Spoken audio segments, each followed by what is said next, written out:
In Miami, Zoya is in the hospital because doctors have found a black hole growing inside her chest. Since it has no cure, she only has 1 week left to live. The doctors tell Zoya's husband Donald, her daughter Jane, and her son-in-law to take Zoya home so she can spend her last days with the family. During the trip home, the family tries to keep Zoya distracted with conversation and music, but Zoya is lost in her own thoughts. They keep trying to accommodate her, but she is an invalid and she mostly gets annoyed. The next day they go to see the publishers that have been in charge of all the couple's science books, but they just think Zoya will get better and still want to discuss the last chapter of her latest book, which she hasn't finished yet. Next they visit the family lawyer to take care of the will and any other necessary paperwork for when the time comes. The family also takes Zoya to the beach and to a massage parlor to help her relax, but it doesn't do much. Eventually Zoya visits her mother Sandra at the retirement home, but Sandra never speaks and only watches television. Tired of this, Zoya goes outside to eat a fruit on a bench. At that moment another resident approaches her and Zoya warns her of incoming bird poop right before it falls. When the lady asks how she knew that, Zoya reveals that she's been living through the last week over and over by taking the caplets she found as a child. Every time she wakes up in the hospital and her family puts her through the same things, and she's talked to this lady already. During the last day of the week, her family surprises her with a birthday cake and she has to pretend she didn't see it coming. It's at that moment that her nose starts bleeding, so she hides in the bathroom to take the caplet and reset time, instantly disappearing. The next time she encounters the old lady, she saves her from the bird poop but doesn't tell her how she did it. While visiting her mother, they watch the news of the last one-horned rhino on Earth arriving to Miami and Zoya tells her the rhino will die by the end of the week. It still doesn't get a reaction from her mother, and Zoya is so annoyed that she doesn't warn the old lady about the bird poop. Tired of the same conversation, Zoya walks off and accidentally bumps into Paula, causing her to drop her things. Zoya is surprised to see Paula has been reading one of her old books and wonders where she got it, so Paula shows her that the retirement home has a library. Since most of these books were donated by the residents, Zoya finds many books that used to be hers during her youth because Sandra dropped them. Paula explains she picked Zoya's book because she's working under a professor at a university lab and she's studying time. Before Zoya can say more, Donald appears to take her home and Zoya brings the book with her. In the evening, Zoya wonders if there may be a chance for her to survive if she brings back her old research, crying as she complains about the routine. Donald thinks spending her last few days inside a lab is a waste of time and takes her to the living room for her surprise birthday cake. When her nose starts bleeding, Zoya goes outside and calls Paula using the number on the book. She tells her she'll find her soon to do something great, then takes the caplet to reset the week. When Zoya wakes up at the hospital, she tells Jane and Donald to sign the paperwork while she gets ready to go home.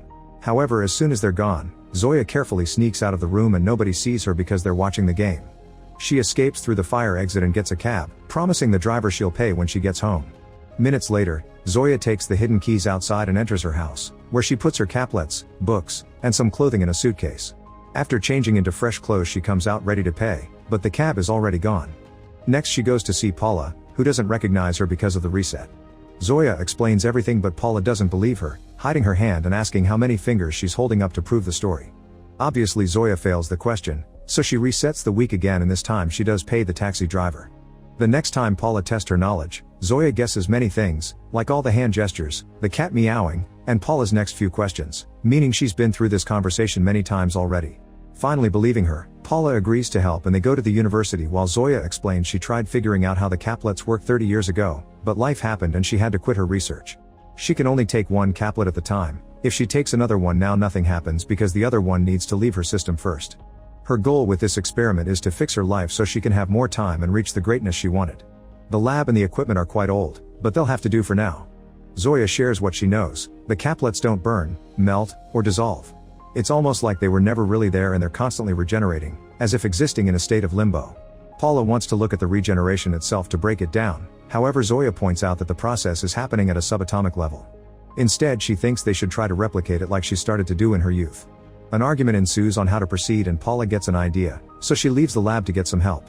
At that moment Zoya sees a call from Donald and ignores it. Feeling guilty, she tries to leave and is shocked to find Dulsberg, her old university professor.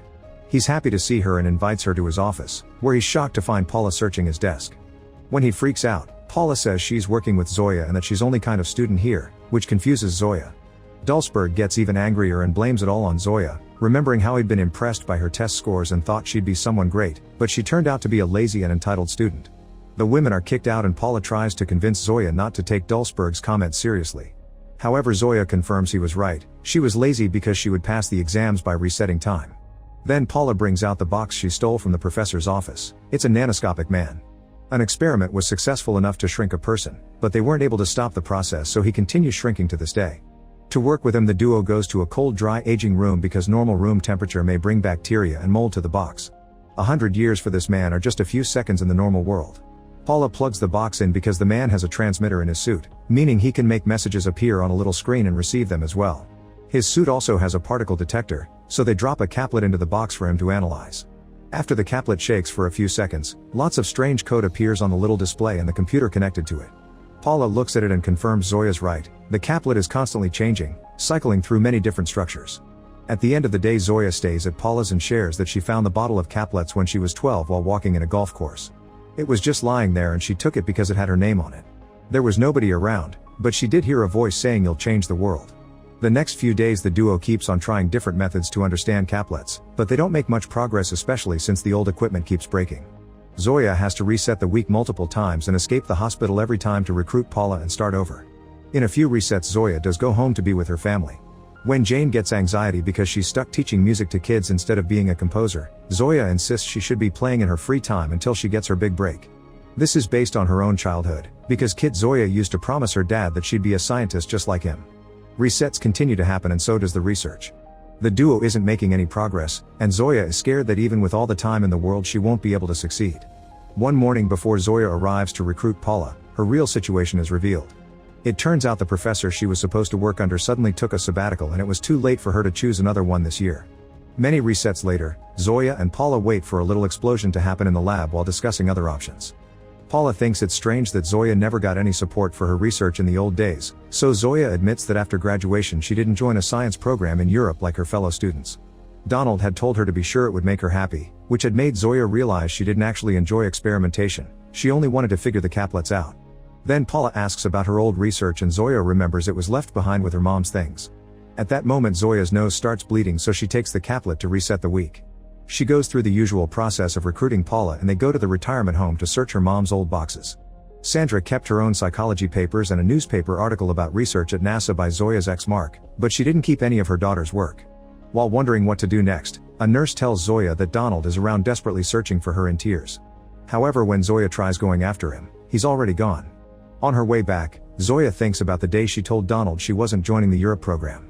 He actually had wanted her to go since it was a great opportunity, and only told her to do what makes her truly happy after she said she had no intention of changing her mind. A few resets later, the lack of emotional support is taking its toll on Zoya. She misses her family and it's getting hard to leave them behind over and over.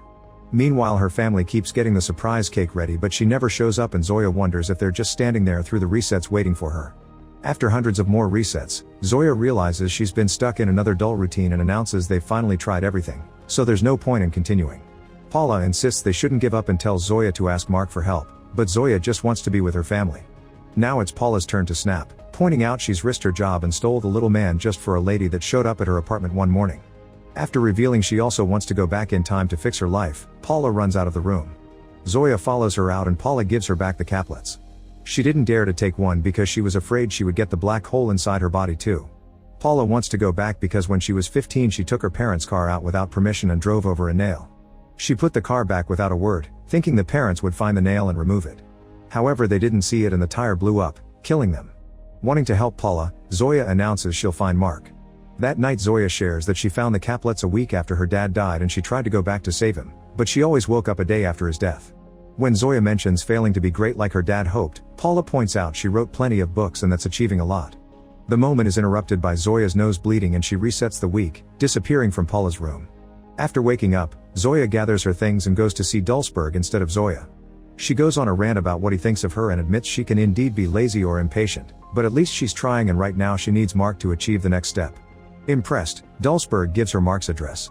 Afterward Zoya goes to the airport and while waiting for her plane, she thinks about the last time she saw Mark. They both attended the class reunion and their conversation had been very awkward because they belonged to different worlds. In fact, Zoya felt Mark's comments were demeaning. When Zoya finally makes it to Mark's house, it's his son Chris who opens the door with terrible news: Mark died. He spent all his time working and didn't eat or sleep, which completely ruined his health. Zoya is taken to Mark's office and among all his research and awards, she's shocked to find her own old notebooks. Chris admits he hates that room because Mark always said his work would make his son proud, but Chris only wanted a father. Then Zoya offers a hug to comfort him. Moments later, Zoya goes through her old research and notices she used to write Donald's name on the pages. She thinks about their old dating days and understands what's most important to her, so she finally listens to all the messages in her voicemail. Joyce and Donald sound more and more desperate with each message because they can't find her. In the last ones, they're crying and begging her to come back because they don't want her to die without seeing her one last time. Zoya has a breakdown as her nose starts bleeding, and when she looks down she sees the black hole growing in her chest. She desperately searches for her caplets to reset time one last time. When she wakes up, Zoya runs out of her room to hug her daughter and apologize. During the trip home, she behaves more friendly and gladly joins the conversation. That night she does the dirty with Donald and asks him if he believes they've lived a good life. He says yes with no hesitation. The next few days Zoya is more energetic while participating in activities with her family. She signs her will after adding a note to donate all her books to the retirement home. She brings Donald to the massage parlor to hold hands during it, and has a great time at the beach with her family. When she visits Sandra, she takes her to see the rhino before it dies. On the last day, Zoya visits Paula to hand her the caplets and her research. She's understood that being great means knowing when to pass your work to the next generation instead of chasing glory. Later, Paula finds a little note in the notebook telling her who to contact in Princeton for support. That night Zoya happily enjoys the birthday cake with her family. This time her nose doesn't bleed and she stays in the room, so Jane brings her a present. It's an ultrasound revealing that Jane is pregnant, and she says they'll name the baby Zoya. As she cries in happiness, Zoya hugs her daughter but pulls back when her nose starts bleeding. She apologizes for not always being there for them and kisses Donald before telling everyone that she loves them. Suddenly the scene freezes except for the clock ticking. Zoya disappears in a weird blur that represents her death and reappears in the past, telling her younger self the words she remembers hearing when she picked up the bottle. Make sure to subscribe and turn on notifications so you can watch more videos like this. Thanks for watching.